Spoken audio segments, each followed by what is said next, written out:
దేశం మొత్తం మీదున్న best gold sellers, best designs ఇప్పుడు హైదరాబాద్ లో pan India jewel show. Don't miss it.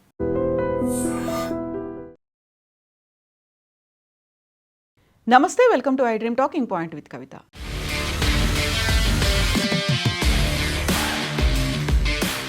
దక్షిణాది దిగ్గజ దర్శకుడు, నటుడు భారతీ రాజా ఈరోజు ఉదయం కన్నుమూశారు. భారతీయ చలనచిత్ర రంగంలో లెజెండరీ దర్శకుడుగా ముద్రపడినటువంటి ఇయక్కునర్ ఇమయం అంటే దర్శక శిఖరంగా పేరొందినటువంటి భారతీ రాజాకు 84 ఏళ్ళు. కొంతకాలంగా అనారోగ్యంతో బాధపడుతున్నటువంటి భారతీ రాజా చెన్నైలోని తన నివాసంలో తుది శ్వాస విడిచారు. భారతీ రాజా మృతితో తమిళ సినీ పరిశ్రమతో పాటుగా తెలుగు చిత్రసీమలో విషాద ఛాయలు అలముకున్నాయి. 4 గోడల స్టూడియో సెట్లలో బందీగా ఉన్నటువంటి సినిమాను నిజమైన మనుషుల మధ్య గ్రామీణ వాతావరణంలోకి నడిపించినటువంటి మహోన్నతమైనటువంటి దర్శకుడిగా భారతీ రాజాకు పేరుంది. పలువురు సినీ ప్రముఖులు, రాజకీయ నాయకులు ఆయన మృతిపై సంతాపం వ్యక్తం చేశారు. భారతీ రాజా గత కొంతకాలంగా వయోభారంతో పాటు తీవ్రమైనటువంటి ఊపిరితిత్తుల ఇన్ఫెక్షన్తో బాధపడుతున్నారు. 6 నెలల క్రితం చెన్నైలోని ఎంజీఎం ఆసుపత్రిలో ఆయన్ను ఐసీయూలో చేర్చి చికిత్స అందించారు.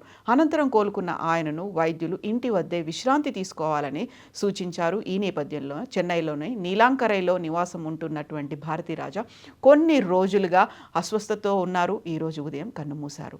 భారతీ రాజా గత కొంతకాలంగా పుత్ర శోకంతో కూడా దిగాలు పడ్డారు. సినీ తెరపై ఎన్నో భావోద్వేగాలు పంచినటువంటి ఈ లెజెండరీ దర్శకుడి వ్యక్తిగత జీవితం గతేడాది కోలుకోలేని పెద్ద విషాదం చోటు చేసుకుంది. 2025 మార్చిలో ఆయన కుమారుడు నటుడు మనోజ్ భారతీ రాజా కేవలం 48 ఏళ్ల వయసుకే గుండెపోటుతో అకాల మరణం చెందారు. తన కళ్ళ ముందే కన్న కొడుకు వెళ్ళిపోవడంతో భారతీ రాజా తీవ్ర మనస్తాపానికి గురయ్యారు. ఆ పుత్ర శోకం ఆయన్ను మానసికంగా బాగా కుంగదీసింది. కొడుకు అంత్యక్రియల సమయంలో ఆయన పడిన వేదన ప్రతి ఒక్కరిని కలిచివేసింది. ఆ మానసిక వేదన కారణంగానే ఆయన ఆరోగ్యం మరింత క్షీణించినట్టుగా చెప్తున్నారు భారతీ రాజా సన్నిహితులు. గతేడాది డిసెంబర్లో శ్వాసకోశ సమస్యలు, ఉబ్బసం తీవ్రమవడంతో కుటుంబ సభ్యులు చెన్నైలో ఉన్నటువంటి ఆసుపత్రిలో చేర్పించారు, చికిత్స అందించారు. వయసు పైపడడం, మానసిక దిగులు తోడడంతో అప్పటి నుంచి ఆయన పూర్తిగా కోలుకోలేకపోయారని ఆయన అభిమానులు చెప్తున్నారు.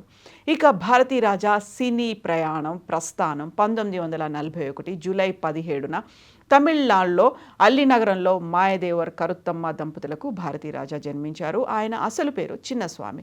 చిన్ననాటి నుంచే సాహిత్యం, వక్తృత్వ పోటీలు, రంగస్థల నాటకాలపై ఆయన ఆసక్తి కనబరించారు. కొంతకాలం స్వగ్రామంలో ఆరోగ్య పరిశీలకులుగా పనిచేసినటువంటి భారతీ రాజా సినిమాలపై ఉన్నటువంటి మక్కువే చెన్నైకు తీసుకొచ్చింది. సినీ రంగంలో అవకాశాల కోసం తీవ్రంగా శ్రమించినటువంటి భారతీ రాజా జీవనోపాధి కోసం పెట్రోల్ బంకుల్లో కూడా పనిచేయడం, దాని తర్వాత నాటకాల్లో కూడా పార్టిసిపేట్ చేశారు. ఎన్నో కష్టాలు పడిన తర్వాత దర్శకుడు పి. పుల్లయ్య వద్ద సహాయ దర్శకుడిగా అవకాశం దక్కించుకున్నారు. అదే ఆయన సినీ ప్రయాణానికి బలమైనటువంటి పునాది వేసింది. 1977లో విడుదలైనటువంటి తమిళ చిత్రం 16 వయథినిలేతో భారతీ రాజా దర్శకుడిగా పరిచయం అయ్యారు. తొలి చిత్రంతోనే తన ప్రత్యేకతను చాటుకున్నారు. ఆ కాలంలో ఎక్కువ శాతం చిత్రాలు స్టూడియోల్లోనే చిత్రీకరించేవారు. అయితే గ్రామీణ నేపథ్యంలో సాగేటువంటి కథలు నేరుగా పల్లెల్లో చిత్రీకరించి సహజత్వాన్ని తెరపై ఆవిష్కరించారు. దీంతో తమిళ సినీ పరిశ్రమలో గ్రామీణ కథలకు ఆయన కొత్త దిశను చూపినటువంటి దర్శకుడిగా గుర్తింపు పొందారు. 16 వదనిలేయ చిత్రం కమల్ హాసన్, రజనీకాంత్ సినీ జీవితాల్లో కీలక మలుపుగా నిలిచింది. ఆ తర్వాత వరుసగా 40కు పైగా చిత్రాలకు దర్శకత్వం వహించినటువంటి భారతీ రాజా సామాజిక అంశాలను కమర్షియల్ హంగులతో మేళవించి ప్రేక్షకులను అలరించారు. గ్రామీణ జీవనశైలి, మానవ సంబంధాలు, భావోద్వేగాలను సహజంగా ఆవిష్కరించడం ఆయన చిత్రాల ప్రత్యేకతగా నిలిచింది.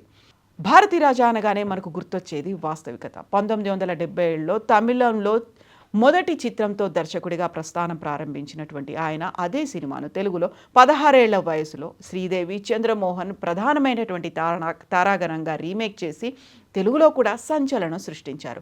ఆ తర్వాత ఆయన అందించినటువంటి సీతాకోక చిలుక తెలుగు సినిమా చరిత్రలోనే ఒక బ్లాక్ బస్టర్ హిట్గా నిలిచిపోయింది. దాదాపు 4 దశాబ్దాల సినీ ప్రస్థానంలో 40కి పైగా చిత్రాలను తెరకెక్కించి ఎందరో నూతన దర్శకులకు స్ఫూర్తిగా నిలిచారు.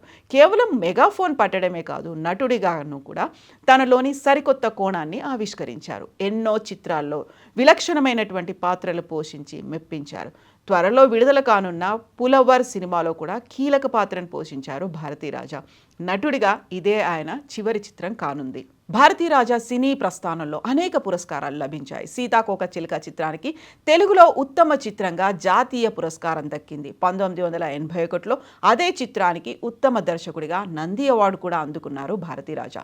1986లో తెరకెక్కించినటువంటి ముదల్ మరిందై మూవీకి జాతీయ ఉత్తమ తమిళ సినిమా అవార్డు లభించింది. 1996లో అంతిమంతారై సినిమాకు మరోసారి జాతీయ ఉత్తమ తమిళ సినిమా పురస్కారం దక్కింది. భారతీయ సినీ రంగానికి ఆయన చేసిన సేవలను గుర్తించినటువంటి కేంద్ర ప్రభుత్వం 2004లో పద్మశ్రీ పురస్కారంతో సత్కరించింది. 2014లో SIIMA lifetime achievement award కూడా అందజేసి ఆయన చేసినటువంటి కృషిని గౌరవించింది. సహజత్వానికి నిలువెత్తు రూపంగా నిలిచి భారతీయ సినిమాను అంతర్జాతీయ స్థాయికి తీసుకెళ్లినటువంటి ఈ దర్శక శిఖరంగా భౌతికంగా మనకు దూరమయ్యారు. అయినప్పటికీ ఆయన సృష్టించినటువంటి అద్భుత కావ్యాలు, మరుపురాని పాత్రలు రూపం ప్రతి ఒక్కరి గుండెల్లో ఎప్పటికీ చిరస్థాయిగా నిలిచిపోతాయి. భారతీ రాజా నిర్మించినటువంటి చిత్రాల్లో మీకు బాగా నచ్చినటువంటి సినిమా ఏంటి? ఆయన నటుడిగా మిమ్మల్ని ఏ సినిమాలో బాగా మెప్పించారని మీరు అనుకుంటున్నారో కామెంట్స్ రూపంలో తెలియజేయండి. భారతీ రాజాకి ఐ డ్రీమ్ మీడియా సంతాపం నివాళులు ప్రకటిస్తోంది.